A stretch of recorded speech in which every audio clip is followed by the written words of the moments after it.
श्री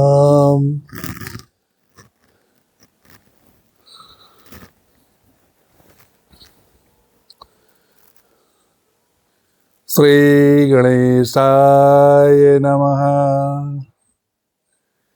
प्रेमात्र प्रीतो चरणकमलेभ्यो नमः। श्री सद्गुरुदेव चरणकमलेभ्यो नमः। वर्णानामर्थसन्धानां रसानां छन्दसामपि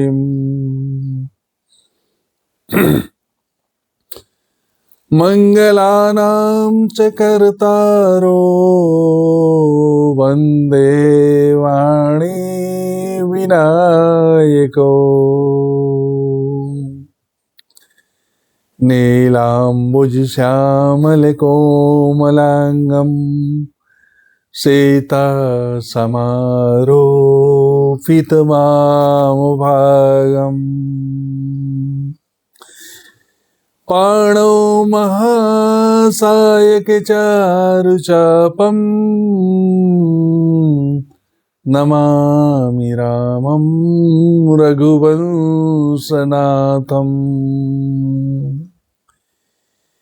भवानी शंकरो वन्दे श्रद्धा विश्वासरूपिणो।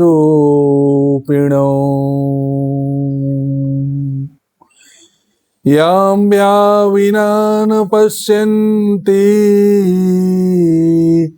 सिद्धा स्वान्तस्थमीश्वरम्। मनोजवं मारुततुल्यवेगं जितेन्द्रियां बुद्धिमतां वरिष्ठम्। वातात्मजं वानरयोथमुख्यं श्रीराम दूतं शरणं प्रपद्ये। श्री गुरु चरण सरोज रज निज मन मुकुर सुधारि। वरनो रघुवर बिमल जसो जो दायक फल चारु। बंदौ श्री तुलसी के चरण निज कीनो जगु काजो। कलि समुद्र बूढ़त लख्यो प्रगटो सप्त जहाज। मंगल मूर्ति मारुति नंदन सकल अमंगल मूल निकंदन। पवन तनय संतन हितकारी हृदय विराजतो अवध बिहारी। मातु पिता गुरु गणपति शारद शिवा समेत शंभ सुख नारद। चरण बंदी बिनवौ सब काहू देव राम पद नेह निबाहु। बंदौ राम लखन वैदेही जे तुलसी के परम सनेही। राजा राम राम राम सीता राम राम राम राजा राम राम राम सीता राम राम राम। राजा राम राम राम सीता राम राम राम। सीता राम राम राम सीता राम राम राम। राजा राम राम राम सीता राम राम राम। राजा राम राम राम सीता राम राम राम। सीता राम राम राम सीता राम राम राम। राजा राम राम राम सीता राम राम राम। सीता राम राम राम सीता राम राम राम। बोलिए राजा रामचंद्र भगवान की जय। श्री हनुमंत लाल की जय। श्री सरस्वती नमः। आइए हम लौकिक जगत की इस परम पावनी राम कथा पर प्रवेश लेते हैं और जिस पर अथाह जल सागर और अमृत है, जिस कथा का वर्णन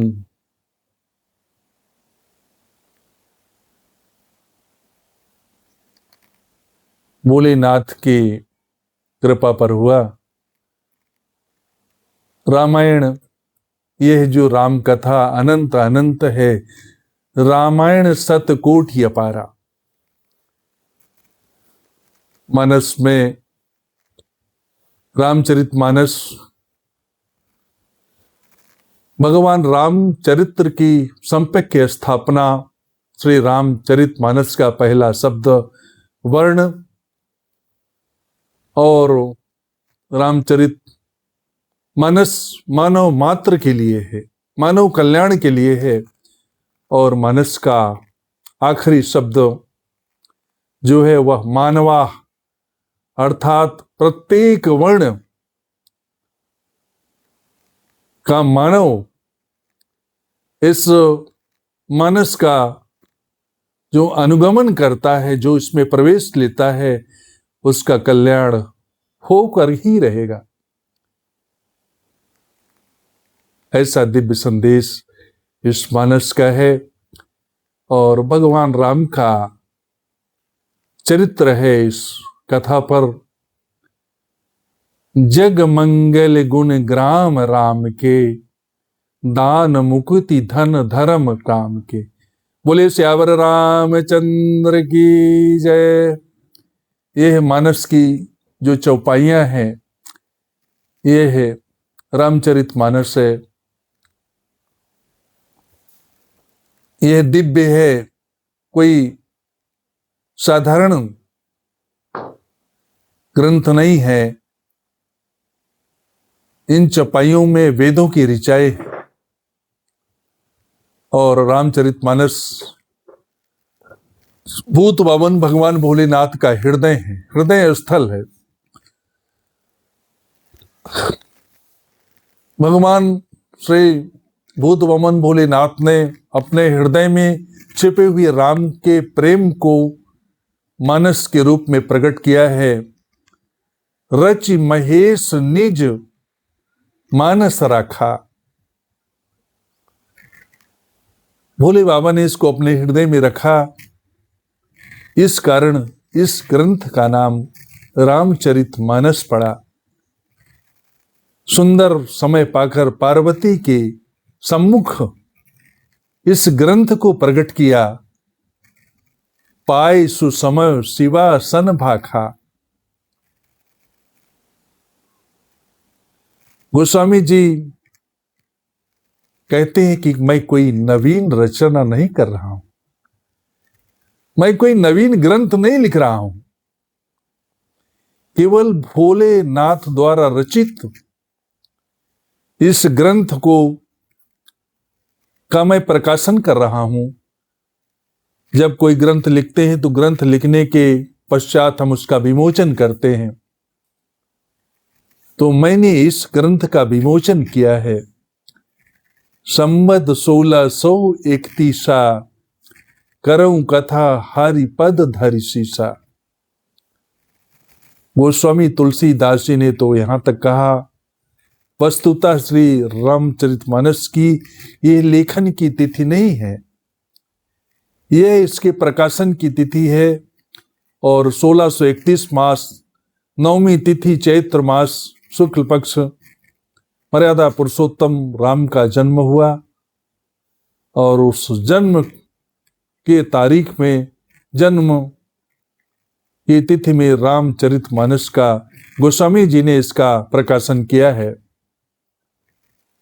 और 9वीं भौम बार मधुमासा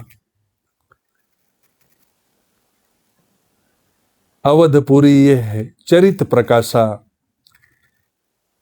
गोस्वामी जी कहते हैं सुंदर ग्रंथ की रचना तो भोलेनाथ ने की है, मैंने तो केवल इसका प्रकाशन किया है। ऐसा गोसाई जी का दिव्य संदेश है इस मानस कथा पर। और इस ग्रंथ का प्रकाशन मैंने इस तिथि पर किया।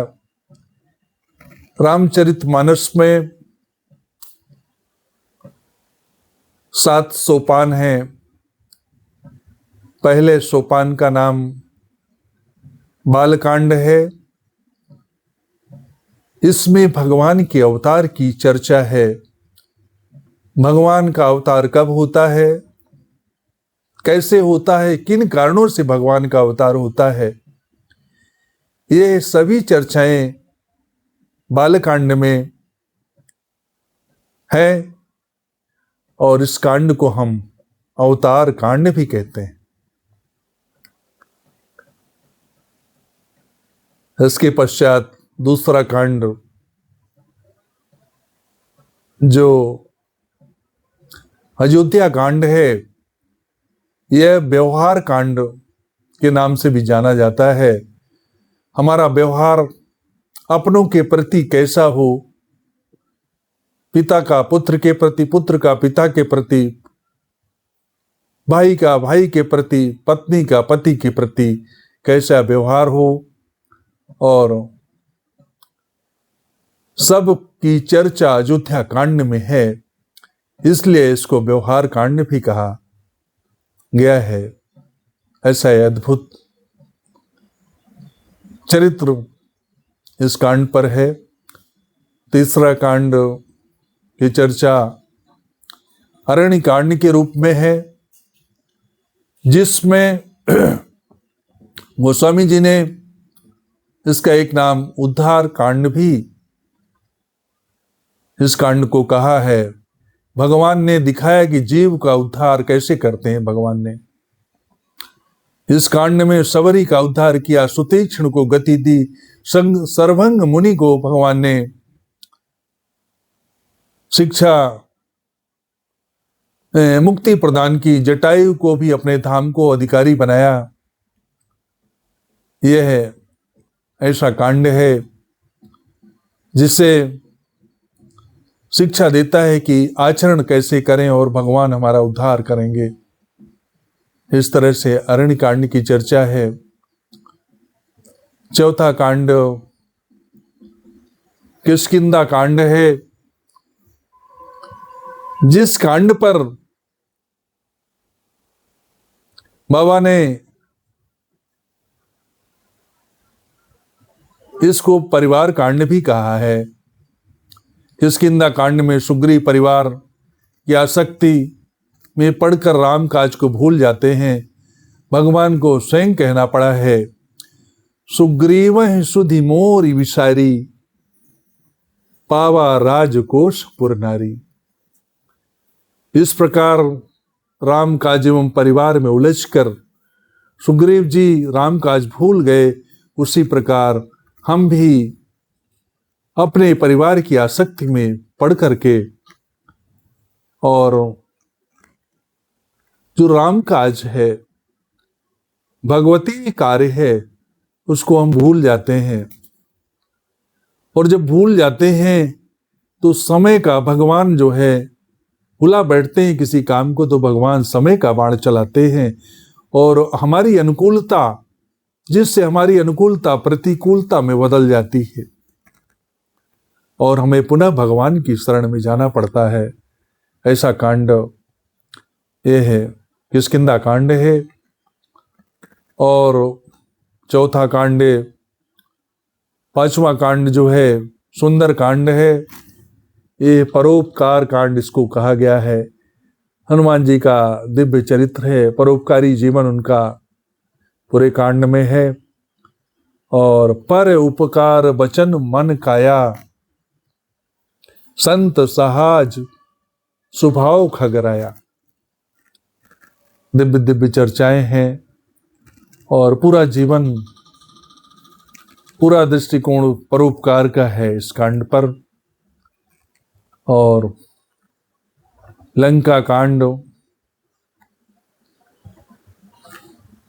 संहार कांड है और सबसे अंत में उत्तर कांड है, जिसमें सद्विचार कांड भी जिसको कहते हैं।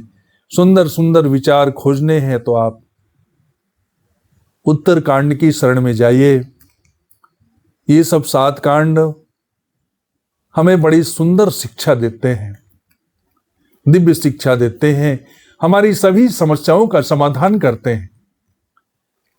आज से हम इन विषयों पर चर्चा करेंगे, 9 विषयों पर, नए दिवस तक इन विषयों पर भगवत चरित्र की, उनकी लीला की चर्चा करेंगे। आइए हम गुरुदेव भगवान के चरण कमलों में प्रणाम करते हुए मानस के पेट को खोलने का प्रयास करते। गोस्वामी जी ने 7 श्लोकों में मंगलाचरण किया है। गोस्वामी जी ने 7 श्लोकों में मंगलाचरण किया। एक एक श्लोक की रचना एक एक कांड के निमित्त की है। और रामचरितमानस में जैसा कि मैंने बताया 7 कांड हैं और संगीत के 7 स्वर होते हैं। प्रत्येक चौपाई विशेषता है कि संगीत के स्वर में किसी भी स्वर से गाया जा सकता है। इसलिए गोस्वामी जी ने 7 श्लोक में मंगलाचरण किया है। इस धरती पर 7 द्वीप,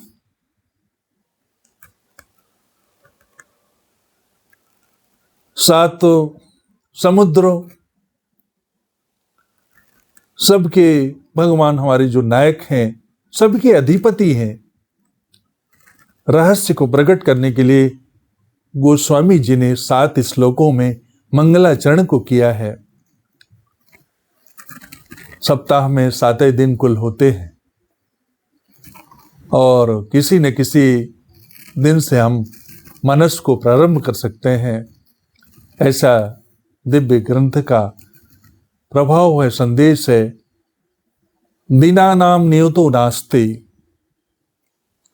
दिन निश्चित नहीं है। गोस्वामी जी ने प्रथम श्लोक में वाणी और विनायक की वंदना की है। वर्णानाम अर्थ संधानाम वंदे, संधानाम रसानाम छंदसामपि मंगलानाम चकर्तारो वंदे वाणी विनायको। कहते हैं गोस्वामी जी, अक्षर समूहों छंदों को करने वाले सरस्वती और गणेश जी की मैं वंदना करता हूं। किसी ने प्रश्न किया कि वाणी की वंदना पहले आपने की। गोस्वामी जी ने उत्तर दिया कि गणेश जी तो प्रथम पूज्य हैं, पर उसे जानने के लिए कि गणेश जी प्रथम पूज्य है, इस बात को सरस्वती माँ ने प्रकट किया, इसलिए वाणी की वंदना प्रथम की गई है। और दोनों ही पूज्य हैं। सर्वप्रथम वाणी और विनायक की वंदना की है। दोनों ही मंगल के करता है। मंगल दिशसु नो विनायको, मंगलम दिशसु नः सरस्वती है। ऐसा दिव्य चरित्र इस कथा का है, इस गाथा का है। और दोनों ही राम उपासक हैं, भगवान गणेश और माता सरस्वती। गणेश दोनों ही भगवान राम के उपासक है। पूरा परिवार ही भगवान भोलेनाथ का, राम की वंदना करता है, राम नाम का जापक है। और जहां जहां राम कथा होती है, सरस्वती मैया ब्रह्मलोक से आकर के उस कथा स्थल पर प्रवेश करती है। यह है और सरोवर करती इस मानस पर आकर के स्पष्ट हो पाता है कि माता सरस्वती भी राम उपासक हैं, राम की उपासक हैं। भगति हेतु विधि भवन बिहाई, सुमिरत सारद आवद भाई, रामचरित सर विष्णु बिनु अनवाए, सो श्रम जाय न कोटि उपाय। गणेश महाराज तो रामोपासक हैं ही, और राम नाम के प्रभाव से गणेश जी प्रथम पूज्य हुए। महिमा जासु जान गण राउ, जिसकी महिमा से गणेश जी जाने गए, प्रथम पूज्यत नाम प्रभाव। जिनके कृपा के बिना सिद्ध जन भी अपने अंतःकरण में उस परमात्मा को नहीं पहचान सकता। भवानी शंकर वंदे श्रद्धा विश्वास रूपिणो, यामा बिना न पश्यन्ति सिद्ध्या स्वांता अस्थमीश्वरम।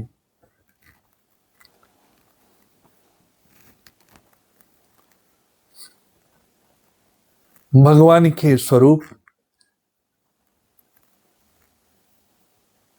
माता के स्वरूप श्रद्धा, शिव और पार्वती के स्वरूप श्रद्धा और विश्वास के स्वरूप भगवान शिव की मैं वंदना करता हूं।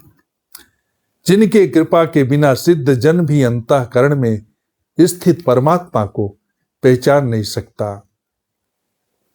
और श्रद्धा और विश्वास में ही अंतर है। श्रद्धा का जन्म तो होता रहता है, पर विश्वास अजन्मा है। श्रद्धा माता का स्वरूप है। जहां अच्छा दिखता है वहां माता प्रकट होती हैं, और विश्वास तो अजन्मा है। श्रद्धा बनती बिगड़ती रहती है। श्रद्धा गुणों को देखकर आती है और अवगुणों को देखकर चली जाती है। विश्वास सर्वदा हृदय में विराजमान रहता। एक बार और है, मानस में शिव और पार्वती का विवाह पहले हुआ और माता सीता राम विवाह बाद में हुआ। इसका क्या अर्थ है? गोस्वामी जी ने अपनी दार्शनिक दृष्टि से इसका परिचय कराया है कि भगवान शिव का विवाह पहले हुआ। इसका तात्पर्य श्रद्धा और विश्वास का मिलन पहले हुआ है, इसके बाद फिर हृदय में भक्ति और भगवान का मिलन, राम विवाह हुआ, भक्ति और भगवान का मिलन हुआ है, ऐसा वर्णन है मनस में। मंदे बोध वयम नित्यम गुरुम शंकरम रूपिणम, यमाश्रितो ही वक्रोपी चंद्र सर्वत्र वर्तते। तीसरे श्लोक में गोस्वामी जी गुरु की वंदना करते हैं। भोलेनाथ के रूप में गुरु की वंदना करते हैं, जिसके आश्रित होकर के टेढ़ा चंद्रमा भी जगत में पूज्य हो जाता है। हिमाश्रितो हि वक्रोपी चंद्र सर्वत्र वंदते। सीता राम गुण ग्राम पुर्यारण्य विहारिणो वंदे विसिद्ध विज्ञानो कवीश्वर कपीश्वरो।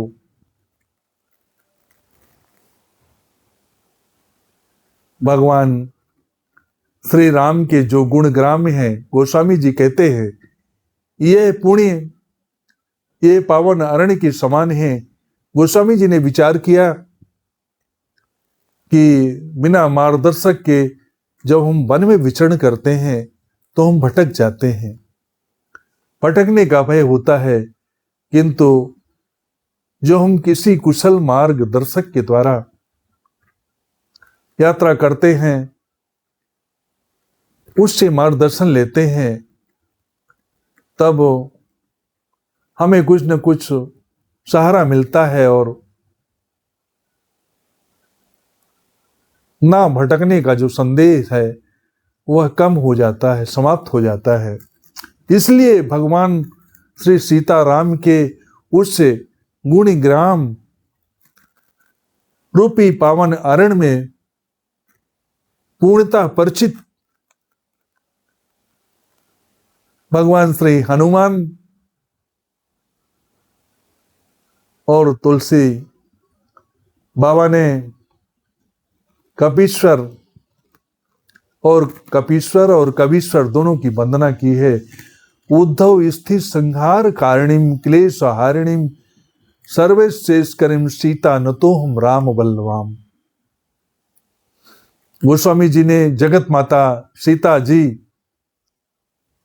के चरण कमलों में प्रणाम निवेदित करते हुए कहते हैं, गोस्वामी जी, संसार की उत्पत्ति पालन लय जो सृजन का कारण है, अविद्या अस्मिता राग द्वेष सारे जो कारण हैं, और जो पालन सृजन का कारण है अविद्या अस्मिता राग द्वेष पंच क्लेशों का नाश करने वाली, समस्त त्रयों को करने वाली माता सीता जी की चरण कमलों में हम कोटि कोटि बारंबार प्रणाम करते हैं। ऐसी मां जगत जननी हमारी है। श्री सीताय नमः। अविद्या अस्मिता राग द्वेषा निवेशा क्लेशा। अविद्या जो नहीं है, अस्मिता मिथ्या, राग सुख और उसके साधनों के प्रति आकर्षण, द्वेष दुख या सुख दुख या जनक वृत्तियों का कारण अनिवेश, भौतिक शरीर की रक्षा हेतु चिंतित होना, ऐसा दिव्य संदेश बताया गया इस श्लोक में। येन माया सुवर्तितम विश्वमखिलम ब्रह्मादिदेवासुरा यत्सत्त्वात्मृषैव भाति सकलं रज्जो यथा रे ब्रह्मः यत्पादप्लवमेकमेव हि भवानो भूति स्थितां वतां वन्देऽहं तमशेष कारण परम रामाख्यमीशं हरिम्। ऐसा जिस राम की माया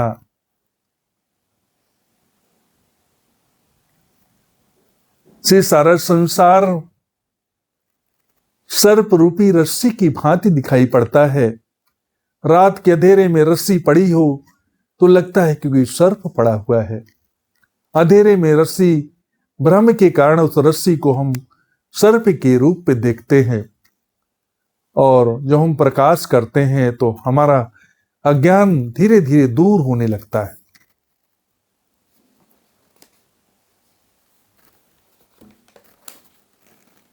इस प्रकार ये जगत भी रस्सी की भांति मिथ्या है, और भगवान की माया के कारण यह जगत सत्य प्रतीत होता है। ज्ञान का प्रकाश होता है तब अंधकार दूर हो जाता है। भवसागर को पार करने के लिए यह नाम, यह प्रकाश एक नौका भी की भांति है। ऐसे समस्त कारणों से परे भगवान श्री राम की गोसाई जी ने वंदना की है। स्पष्ट मत है कि भगवान के चरण कमलों के आश्रय लिए बिना हम भवसागर को नहीं पार सकते। उत्तर कांड में काग भुसुंडी जी ने खलनायक गरुण जी से कहते हैं, सब कर मत खलनायक एहा, करियो राम पद पंकज नेहा। काग भुसुंडी जी कहते हैं, भगवान के चरणों में प्रेम करना यह व्यक्ति विशेष का नहीं है, बल्कि सबका मत है। इसलिए देखेंगे मानस में जितने भी पात्र हैं सबका भिन्न भिन्न प्रेम है भगवान से, भावनाएं भी अभिन्न है। कौशल्या माता का भगवान के प्रति वात्सल्य प्रेम है। दशरथ जी का भगवान के चरण कमलों में सत्य का प्रेम है।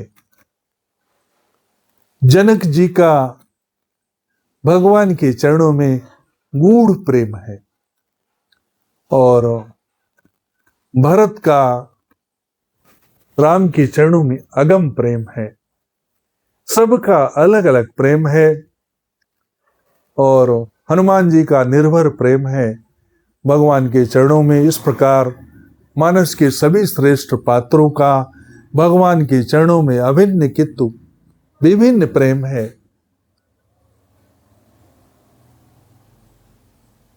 ऐसा संदेश